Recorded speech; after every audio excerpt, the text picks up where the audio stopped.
इस कहानी की लेखिका है सोनिया सैनी। विधि का ये विधान मुझे स्वीकार नहीं है। मैंने बरसों तुझे पूजा है भगवान। अगर तुझ में सत्य है तो मुझे मेरा बेटा वापस कर दे। मंदिर में अपने बेटे के शव को रखकर वह महिला छाती पीट पीट कर रो रही थी। महिला के रोने की आवाज सुनकर मंदिर के पुजारी वहां आ जाते हैं। अपने आप को संभालिए, आपका दुख हम समझते हैं, लेकिन मरने के बाद कभी कोई लौट कर नहीं आता। अपने बेटे का अंतिम संस्कार करके अपना मातृ धर्म निभाइए और उसकी आत्मा की शांति के लिए प्रार्थना कीजिए। दिवंगत के लिए हम बस इतना ही कर सकते हैं। नहीं, चाहे जो करना पड़े, मैं अपने बेटे को वापस ला कर ही रहूंगी। अपने 5 साल के बेटे के शव को गोद में लेकर गुस्से में बड़बड़ाती हुई वो मंदिर से बाहर निकल आती है। अगर भगवान मेरी इच्छा पूरी नहीं कर सकता तो मैं शैतान के पास जाऊंगी। ऐसा कहकर वो अपने बेटे की लाश लेकर घर जाती है और उसे घर में छोड़कर खुद जंगल वाले कब्रिस्तान की ओर बढ़ जाती है। बाबा, मैं बस अपने बच्चे को वापस पाना चाहती हूँ। अब चाहे मुझे इसके लिए कुछ भी क्यों न करना पड़े। हम शैतान के उपासक हैं। भगवान के सताए हुए लोगों को शैतान अपने पास शरण देता है। इस दुनिया में ऐसा कोई काम नहीं जिसे शैतान नहीं कर सकता। आज से शैतान ही तुम्हारा मालिक है। बोलो, मंजूर है? मुझे मंजूर है बाबा। शैतान को खुश करने के लिए मैं खुद को भी बलि चढ़ा सकती हूँ। बस मेरा बेटा ला दीजिए। बस बस, मैं समझ गया। अब ध्यान से सुन। अगर तुझे अपना बच्चा वापस चाहिए तो 21 दिनों तक एक कठिन विधि करनी होगी। बोल, कर सकेगी? आप बस आज्ञा दीजिए बाबा। बलि तो देनी होगी, लेकिन अपनी नहीं, एक शिशु की। शैतान के दरबार में जान के बदले जान देनी पड़ती है। तुझे 21 दिनों तक शैतान की साधना करनी होगी। 11वें दिन एक मुर्गे की बलि देनी होगी और 21वें दिन नवजात की बलि देने पर तेरा बेटा जीवित हो जाएगा। जैसा आप कहें बाबा, मैं अपने बेटे के लिए सब करूंगी। बाबा के बताए अनुसार उस महिला ने पहले काले वस्त्र धारण किए और उसके बाद सिंदूर को अपने पूरे माथे और चेहरे पर मल लिया। अपने लंबे काले बालों को खोलकर वह हवन कुंड के सामने बैठ गई और मंत्र पढ़ने के साथ साथ अपनी जीभ से भयानक आवाज निकालते हुए सिर को हवा में गोल गोल घुमाने लगी। बाबा की बताई हुई विधि अनुसार वह पूरे 10 दिन तक तंत्र विधि करती रही। 11वें दिन उसने पासी में रखे काले मुर्गे की गर्दन पकड़कर मरोड़ दी और उसके रक्त से जमीन पर बनी भयानक आकृति को आहुति दे दी। मुर्गे के पंख नोचने के बाद उसने खुद ही उसके टुकड़े किए और जमीन पर बनी तंत्र आकृतियों को समर्पित कर दिया। मुर्गे की बलि के साथ ही उसने शैतान साधना का प्रथम पड़ाव पार कर लिया था। अगले दिन अमावस्या थी। रात के गहरे अंधेरे का फायदा उठाकर वह कब्रिस्तान की ओर निकल गई। किसी नवजात की हत्या करने में उसके हाथ कपकपा रहे थे, इसलिए बाबा के बताए अनुसार वहां जाकर उसने एक नवजात शिशु के शरीर को खोदकर कब्र से बाहर निकाल लिया। बच्चे का शरीर लेकर वो अपने घर लौट आई और तंत्र के सबसे भयानक और दुर्लभ अध्याय की ओर बढ़ गई। उसने मृत बच्चे के शरीर से सारे अंग बाहर निकाले और घास फूस से उसे भरकर फिर से एक बच्चे के जैसा बना दिया। अगले 10 दिन तक उसे तंत्र की सहायता से उस पुतले में प्राण फूंकने थे। बाबा ने बताया था कि शैतानी किताब का यह सबसे कठिन अध्याय है। यदि अभिमंत्रित करने से एक बार भी उस फूल के बच्चे में प्राण लौट आए तो वो किसी जिन्न से भी अधिक ताकतवर हो जाता है। उसकी मदद से दुनिया की कोई भी असंभव और दुर्लभ वस्तु को पाया जा सकता है। बेटे के मृत शरीर को हर रोज बर्फ में रखने के बाद भी अब उसके शरीर से दुर्गंध उठने लगी थी। 15 दिन बीते तो उसके बेटे का शरीर जगह जगह से सड़ने लगा और उसमें कीड़े मकोड़े दिखाई पड़ने लगे। उस घर में अब सांस लेना भी मुश्किल हो रहा था। बहुत कोशिश करने के बाद भी 16वें दिन उस महिला का सब्र जवाब दे गया और उसने बच्चे का शव उठाकर दूसरे कमरे में रख दिया। ऐसा करने से पिछले 16 दिन से चल रही उसकी शैतान साधना खंडित हो गई। कुछ दिन बाद ही उसका ध्यान कमरे में लगे आईने की ओर गया। उसने देखा कि आईने में एक बड़ी काली परछाई दिखाई दे रही है, जिसकी दोनों आंखें लाल लाल चमक रही थी। यह नजारा देखकर उस महिला की चीख निकल जाती है और वो घबराकर पीछे देखती है। पीछे मुड़ने पर उसे वही बच्चा ठीक अपने पीछे खड़ा दिखाई देता है, जिसमें उसने अपने हाथों से घास फूस भरा था। उस बच्चे का चेहरा एकदम सपाट था, ना तो आंखें थी ना ही मुंह, बाकी पूरा शरीर बिल्कुल एक इंसानी बच्चे के समान था।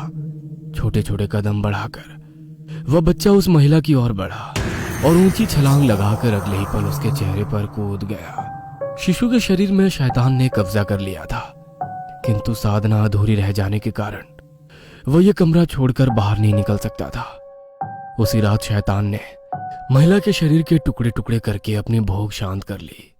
शैतान ने दुनिया में आने के लिए उस महिला को छला था, किंतु साधना अधूरी रह जाने के कारण वो उस घर में कैद हो गया। यहां से बाहर निकलने के लिए अब शैतान को एक कोमल और कमजोर शरीर की जरूरत थी। इसलिए जब संजू का परिवार वहां रहने आया तो शैतान ने उसके शरीर पर अपना कब्जा कर लिया। पूर्ति और पवन का बेदर्दी से शिकार करने के बाद संजू अपने कमरे में ड्राइंग बना रही थी। इधर पंडित जी अपने गुरु बाबा चाणक्य के साथ बदहवास से दौड़ते हुए पूर्ति के घर की ओर आ रहे थे। दौड़ते हुए उनके मन में कुछ देर पहले पूर्ति को कही हुई बातें घूम रही थी। अगर संजू के बारे में बताई हुई सारी बातें सच है तो आपके पति की जान को खतरा है। हम ऐसे निहत्थे उस शैतान का सामना नहीं कर पाएंगे। आप कुछ देर ठहरिए, मैं कुछ करता हूँ। अब मैं एक पल के लिए भी यहाँ नहीं ठहर सकती। मेरे पवन की जान को खतरा है। मुझे उन्हें अकेला छोड़कर नहीं आना चाहिए था। मुझे क्या पता था कि वो बच्ची नहीं एक शैतान है। देखिए, इस तरह तो आप अपनी जान भी खतरे में डाल रही हैं। मेरी बात मानिए, पहले मेरे साथ मंदिर चलिए। मैं बस एक पुजारी हूँ। अपनी सुरक्षा के लिए मैं अपने गुरु को साथ लेकर चलता हूँ। वे तंत्र मंत्र के प्रकांड पंडित हैं, हमारी सहायता अवश्य करेंगे। पंडित जी की बात पूरी सुने बिना ही पूर्ति वहां से दौड़ते हुए वापस अपने घर की ओर बढ़ गई थी। जैसे ही पंडित जी अपने गुरु बाबा चाणक्य के साथ उनके बंगले में दाखिल हुए, उन्हें सामने ही पवन की लाश दिखाई दी। हमारे पहुंचने से पहले ही अनर्थ हो गया गुरुजी। पंडित जी और गुरुजी मिलकर पूरे घर में पूर्ति को खोजने लगते हैं। छत पर पहुंचने पर उन्हें पूर्ति का बेजान सा शरीर दिखाई देता है। लगता है हमने आने में बहुत देर कर दी है, सब कुछ खत्म हो गया है। इतना कहकर जैसे ही पंडित जी पूर्ति की नाक के पास हाथ लगाते हैं, वे खुशी से चीख पड़ते हैं। इसकी सांसें अभी भी चल रही है गुरुजी, जल्दी से इसे अस्पताल लेकर चलते हैं। वे दोनों दबे पांव से उठाकर अस्पताल पहुंचा देते हैं। इधर पुलिस फिर से संजू को शेल्टर होम भेज देती है। गहन उपचार के बाद पूर्ति की हालत अब सुधरने लगी थी। आपके पति को ना बचा पाने का गम जीवन भर मेरे कलेजे पर भार बनकर मुझे सताता रहेगा। जो बीत गया उस पर तो हमारा कोई जोर नहीं, लेकिन आने वाले खतरे से हम सबको बचा सकते हैं। वह बच्ची अभी भी शेल्टर होम में है। न जाने उसके अंदर का शैतान अभी कितनी और जाने लेगा। इससे पहले कि कोई और उसका शिकार बने, हमें उसे रोकना होगा। नहीं नहीं, आप उसके नजदीक मत जाना, वो आपको भी मार डालेगी। शैतान है वो सबको मार देगी। आप फिक्र ना करें, अब मेरे पास मेरे गुरु का आशीर्वाद है। ईश्वर ने चाहा तो सब सही होगा। शैतानी शक्तियां इस दुनिया में ऐसे प्रवेश नहीं कर सकती हैं। जरूर किसी न किसी माध्यम से वो इस दुनिया में आई है। हमें उस माध्यम को खत्म करना है। अगर हम उसे खत्म कर पाए तो वो बच्ची संजू भी ठीक हो सकती है। सबसे पहले हमें संजू को उसी बंगले में लेकर जाना होगा जहां से यह शैतानी खेल शुरू हुआ था।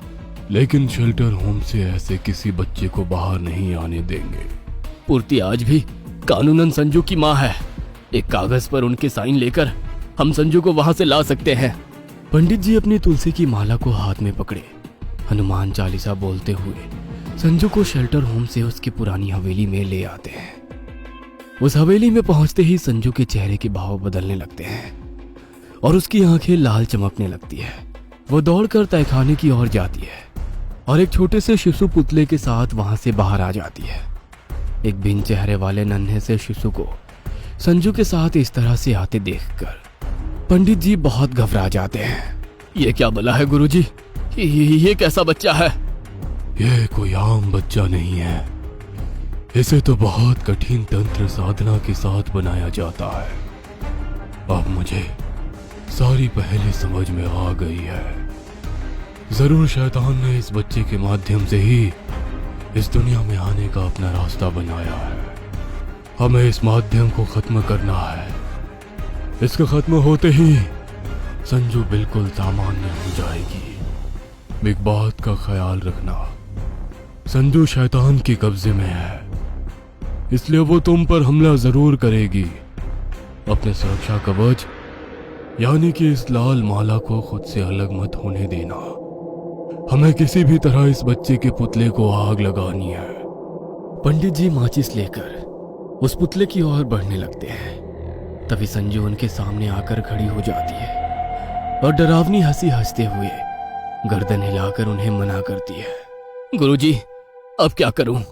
ये संजू तो मार्ग में रुकावट बनकर खड़ी हुई है। पंडित जी की बात सुनकर गुरुजी अपने हाथों में कुछ अभिमंत्रित चावल लेकर संजू की ओर फेंकते हैं, जिससे संजू अपने चेहरे पर हाथ रखकर जोर जोर से चीखने लगती है।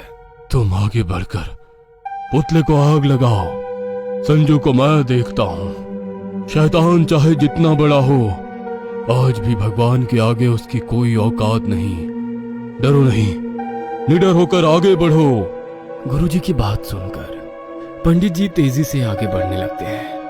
तभी एक काली भयानक सी आकृति संजू के शरीर से बाहर निकल आती है और संजू बेहोश होकर नीचे गिर जाती है। चले जाओ यहाँ से, नहीं तो तुम दोनों के शरीर के टुकड़े भी नहीं मिलेंगे किसी को। गुरुजी आंखें बंद करके तेज आवाज में भगवान बजरंगबली का स्मरण करने लगते हैं। पंडित जी को ऐसे मंत्र पढ़ते देखकर शैतान को गुस्सा आ जाता है और अचानक ही कमरे में तेज हवाएं चलने लगती है, जिसके कारण पंडित जी दीवार में टकरा जाते हैं और उनके गले में पड़ी हुई लाल माला टूटकर जमीन पर गिर जाती है। तभी शैतान आकर पंडित जी का गला पकड़ लेता है। गले पर बढ़ती पकड़ से पंडित जी की आंखें बाहर निकलने लगती है और वे दर्द से छटपटाने लगते हैं। ठीक उसी क्षण गुरुजी आकर पुतले को आग लगा देते हैं। पुतले में आग लगते ही शैतान चीखते हुए हमेशा हमेशा के लिए उस घर को छोड़कर चला जाता है और संजू भी शैतान के प्रभाव से आजाद हो जाती है। पूर्ति जानती थी कि जो भी हुआ उसमें संजू की कोई गलती नहीं थी, इसलिए वो संजू को लेकर अपने घर लौट जाती है और फिर पवन की यादों के साथ दोनों खुशी खुशी जीने लगते हैं। ये कहानी आपको अच्छी लगी हो तो हमें सब्सक्राइब करें, हमारा इंस्टाग्राम और फेसबुक पेज जरूर फॉलो करें। अगर आपके पास ऐसी ही कोई कहानी हो तो हमें कमेंट बॉक्स में भेजें। हम कोशिश करेंगे कि अगली एनिमेटेड स्टोरी आपकी होगी।